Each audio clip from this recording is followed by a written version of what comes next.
আপনাদের সকলের একটা কমন প্রশ্ন যে ভাই আমরা আমাদের প্রফিটটা ধরে রাখতে পারি না।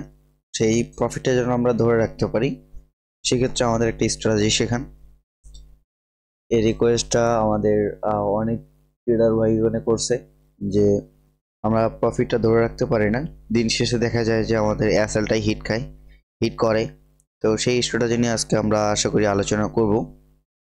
তো সেই স্ট্র্যাটেজি আমরা আলাদা কোনো টুলস ব্যবহার করব না, আমাদের যে এসএলটিপি আছে সেই এসএলটিপির মাধ্যমে আমরা সেটা ব্যবহার করার ট্রাই করব, যেন আমরা যে প্রফিটটা করব সেই প্রফিটটা আমরা ধরে রাখতে পারি, এটা কখনোই লস হবে না।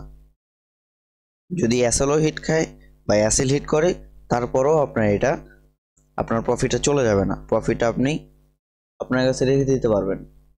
তো সেই বিষয়টার নাম হচ্ছে ব্রেক ইভেন। এখন ব্রেক ইভেন কীভাবে মূলত কাজ করে সেই বিষয়টা নিয়ে আজকে আমরা আলোচনা করব। তো ধরেন আমরা ফেয়ার ভ্যালু গ্যাপের ক্লাস সকলেই করছি। তো এটা একটা ফেয়ার ভ্যালু গ্যাপ এবং হচ্ছে নেক্সট টাইমে আপনার টার্গেট হচ্ছে যদি এখান থেকে মার্কেট নিচে আসে তাহলে আপনি এই জায়গা থেকে একটা বাই প্রেস করবেন। তো এই জায়গা থেকে যদি আপনি বাই প্রেস করেন তাহলে আপনার মূলত এসএলটা কই রাখবেন, এসএলটা রাখবেন হচ্ছে আপনার এই জোনের নিচে। ধরেন এটা একটা এসএল, আমি যদি এটা টেক্সট করে দিই তাহলে আপনারা বুঝতে পারবেন। এটার নাম হচ্ছে এসএল প্লাস এটার একটা ডুপ্লিকেট করে দেই এবং এটা দিয়ে দিলাম হচ্ছে টিপি। মূলত এটা দিলাম হচ্ছে টিপি। তো এটা হচ্ছে টিপি। আমরা যখন এসএলটিপি দিলাম তখন আমাদের দেখতেছি যে কন্টিনিউ আমাদের ক্যান্ডেল এরকম মেক করে করে উপরে যাচ্ছে, এরকম ক্যান্ডেল মেক করে করে উপরে যাচ্ছে এবং আমাদের ক্রমশ প্রফিট হচ্ছে।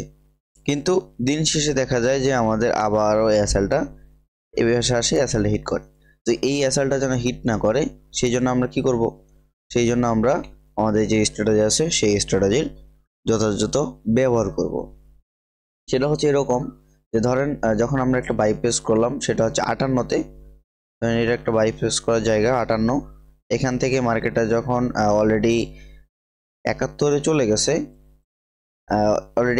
চলে গেছে, তখন আমরা কি করব, এই যে নিচে যে এসএলটা আছে সেই এসএলটা আমরা নিয়ে আবার মডিফাই করে এসএলটা উপরে নিয়ে আসবো। আপনার যদি 71-এ থাকে, ধরেন আমার একটা 58-তে এন্ট্রি নেওয়া আছে, আমাদের বর্তমানে মার্কেট আছে 71, তাহলে আমরা কি করব, আমাদের যে এর মাঝখানে যে প্রফিটটা হইছে, ধরেন আমাদের $10 প্রফিট হলো, সাপোজ আমাদের $10 প্রফিট হলো, সেক্ষেত্রে আমরা যে এসএলটা আছে সেই এসএলটা $5 প্রফিটে আমরা এসএলটা দিয়ে রাখলাম। নেক্সট টাইমে কখনো যদি মার্কেটটা আবারও সেই জায়গায় মুভ করতে আসে, যদি এসএলটাও হিট করে তারপরও আমাদের $5 প্রফিট থেকে যাবে। তো অনেকে আছে টিপির জন্য অপেক্ষা করেন। তো আপনারা যদি টিপি নাও দেন তারপরও আপনাদের কোনো সমস্যা নেই, আপনারা শুধু এই স্ট্র্যাটেজি ফলো করবেন।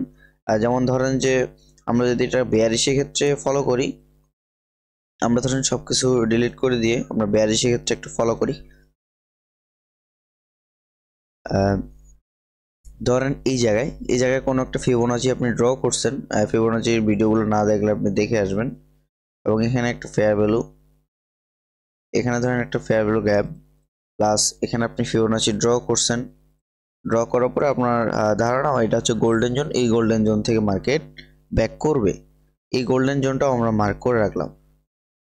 করার পরে নেক্সটে আমাদের টার্গেট যদি এই জায়গা থেকে মার্কেটটা আবার এই জায়গায় যায় তাহলে আমরা একটা সেল এন্ট্রি প্রেস করব। ধরেন আমরা যদি এখানে একটা সেল এন্ট্রি প্রেস করি, এটা মার্ক করে রাখলাম এই জায়গায়, এটা হচ্ছে সেল এন্ট্রি জায়গা, প্লাস এর উপরে রাখবো আমরা হচ্ছে এসএল, প্লাস নিচে রাখি আমরা হচ্ছে টিপি, এই জায়গায় রাখি। এটা হচ্ছে সাধারণত আমরা যে কাজটা করি সেটি।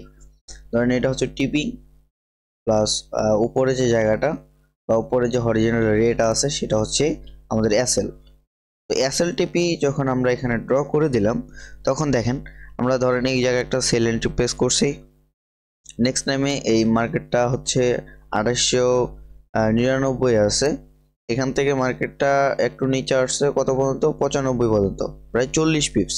আমরা যদি এই জায়গায় একটা এন্ট্রি নেই, এন্ট্রি নেওয়ার পর আমাদের যদি মার্কেটটা নিচে আসে তাহলে কিন্তু এখন এই এসএলটা হিট করেনি, আমরা আবারও অপেক্ষা করতেছি।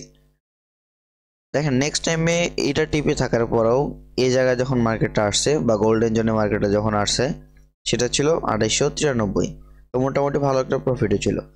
তখন আপনি কি করলেন, যদি $8 প্রফিটে থাকে তাহলে আপনি $4 এসএলটা নিয়ে দিলেন। আপনি যখন $4 প্রফিটটা এসএলটা নিয়ে দিলেন তখন যদি কোনো কারণে আপনার এসএলটা হিট করে তারপরও আপনার $4 প্রফিট নিয়ে আপনি বের হবেন, কোনো লস নিয়ে আপনার বের হওয়ার প্রয়োজন নেই। আশা করি বিষয়টা আপনারা কিছুটা ক্লিয়ার। আর যদি কোনো সমস্যা থাকে আপনারা অবশ্যই কমেন্টে জানাবেন যে কোন কোন বিষয়ে আপনাদের সমস্যা ফেস করতেছেন, সেই বিষয়গুলো নিয়ে আমরা আশা করি আলোচনা করব।